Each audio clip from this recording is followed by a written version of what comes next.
गरीब भाई की अमीर बहन। किशोर और पिद्दी 2 भाई बहन थे। पिद्दी बहुत खर्चीले स्वभाव की थी। वो जितना कमाती अपने ऐशो आराम में पैसे उड़ा दिया करती।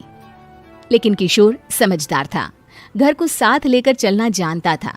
अपनी बहन के जितना कमाता तो नहीं था, लेकिन फिर भी वो किसी तरह घर का खर्च चला लेता था।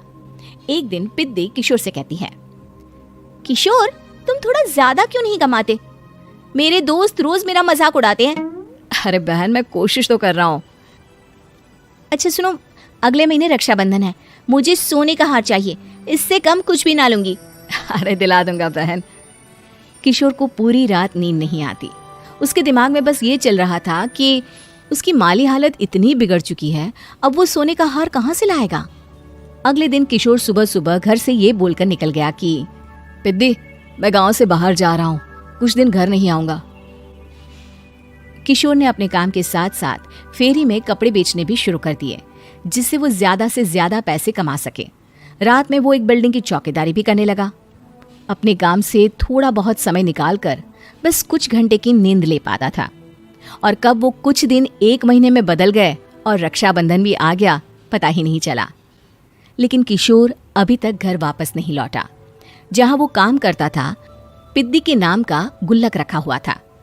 किशोर ने उस गुल्लक को फोड़ा और सारे पैसे इकट्ठा करके एक सोने का हार खरीद लिया। घर में पिद्दी किशोर का इंतजार कर रही थी। तभी किशोर आता है। कहाँ चले गए थे? 4 दिन का कहा था और 1 महीने से पता नहीं कहाँ गायब हो गए थे। मैंने बस एक हार मांगा था और तुमने तो घर ही छोड़ दिया।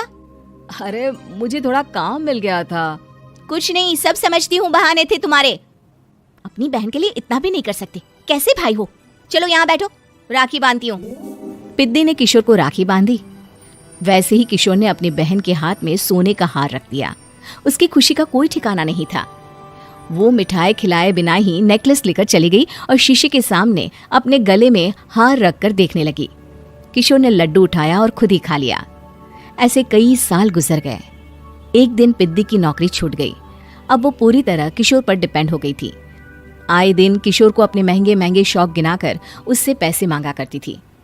किशोर कुछ पैसे देना, मुझे पार्लर जाना है। किशोर बिना कुछ बोले उसे पैसे दे देता। ये क्या, 500? अरे इतने में तो मुझे पार्लर में एंट्री मिलेगी बस। अच्छा देता हूँ ना ज्यादा। अरे कैसे भाई हो, अपनी बहन के लिए इतना भी नहीं कर सकते। किशोर ने जेब से 2000 का नोट निकाला और उसे दे दिया। किशोर गरीबी में रह लेता था, लेकिन अपनी बहन को कभी कोई कमी नहीं होने देता था। बेटा, पिद्दी तुम्हारी बहन है, उसे कभी किसी चीज की कमी मत होने देना और उसका ध्यान रखना, क्योंकि भाई का फर्ज होता है अपनी बहन का ध्यान रखना। किशोर ने माँ की कही ये बात हमेशा के लिए याद कर ली थी। शायद माँ की इसी बात की वजह से किशोर पिद्दी की हर जिद पूरी करता चला आ रहा था। किशोर, आज मैं अपने दोस्तों के साथ पार्टी करने जा रही हूँ, मुझे कुछ पैसे दो ना। किशोर पिद्दी को समझाता है, लेकिन पिद्दी नाराज होकर चली गई और अपने कमरे में सुबक सुबक कर रोने लगी। किशोर अपनी जेब से कुछ पैसे निकालता है और पिद्दी को दे देता है। किशोर खुद कभी अच्छे कपड़े नहीं पहनता, लेकिन पिद्दी को राजकुमारी की तरह रखता। पिद्दी के जाने के बाद किशोर अपने काम पर निकल गया। एक तरफ पिद्दी अपने दोस्तों के साथ मस्ती कर रही थी, तो वहीं दूसरी तरफ किशोर पैसे कमाने के लिए कड़ी मेहनत कर रहा था। कुछ और दिन ऐसे ही बीत गए। एक दिन पिद्दी एक लड़के को लेकर घर आई और उसे किशोर से मिलवाया। किशोर, मुझे इस लड़के से शादी करनी है, लेकिन इनके मम्मी पापा बोल रहे हैं कि उनको दहेज में एक कार चाहिए, तभी वो मेरा और पंकज का रिश्ता कबूल करेंगे। लेकिन बहन, कार खरीदना कोई सब्जी खरीदने के बराबर तो नहीं है। अरे कैसे भाई हो तुम, अपनी बहन के लिए इतना नहीं कर सकते? देखो, मैं ज्यादा इंतजार नहीं कर सकती, तुम्हें 1 साल में मेरे लिए कार खरीदनी ही होगी। अच्छा पंकज, एक काम करो, कल तुम अपने माता पिता को घर बुला लो, मैं उनसे तुम्हारे और पिद्दी के रिश्ते की बात कर लेता हूँ। अगले दिन किशोर के छोटे से घर में पंकज और उसके माता पिता आते हैं। बेटा, तुम्हारी बहन ने हमारी शर्त तो बता ही दी होगी। जी बेटा, तुम तो इतने छोटे घर में रहते हो, दहेज कहाँ से लाओगे? मैं अपनी बहन की खुशी के लिए सब कुछ कर सकता हूँ। पंकज और पिद्दी का रिश्ता तय हो जाता है। किशोर अब अपनी क्षमता से 4 गुना ज्यादा काम करने लगता है। सुबह सबके घरों में न्यूज़पेपर फेंकता, दिन में मजदूरी करता और रात में चौकीदारी करता। खूब मेहनत करके किशोर ने अपनी बहन की शादी के लिए पैसे जुटा लिए। उसने अपनी बहन के लिए कार खरीद ली। जब वो पिद्दी के ससुराल वालों से मिलने गया तो उन्होंने किशोर से और पैसों की मांग की। इस बार किशोर हार चुका था। पिद्दी माफ करना, मैं तुम्हारी शादी उस लड़के से नहीं कर सकता। वो लालची लोग हैं, उन्हें सिर्फ पैसों से मतलब है। देखो किशोर, मैं पंकज से ही शादी करूंगी।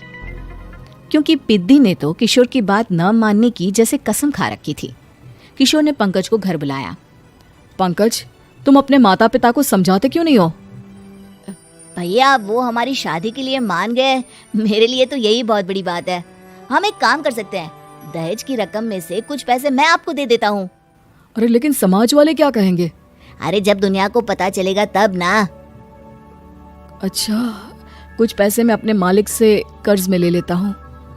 कुछ पैसे पंकज देता है, कुछ वो कर्जा लेता है और अपनी उम्र भर की कमाई वो अपनी बहन की शादी में लगा देता है। आखिर में पंकज और पिद्दी की शादी हो जाती है। पिद्दी की विदाई के बाद किशोर बिल्कुल अकेला पड़ जाता है। अब उसका कमाने में भी मन नहीं लगता। उधारी वाले रोज घर में आकर बैठ जाते हैं। अरे किशोर, अब तो पिद्दी की शादी को 5 साल हो गए, अब तो हमारा पैसा लौटा दो। चाचा, पिद्दी के जाने के बाद किसी भी काम में मन नहीं लगता। अरे तो हमारा पैसा कैसे वापस मिलेगा?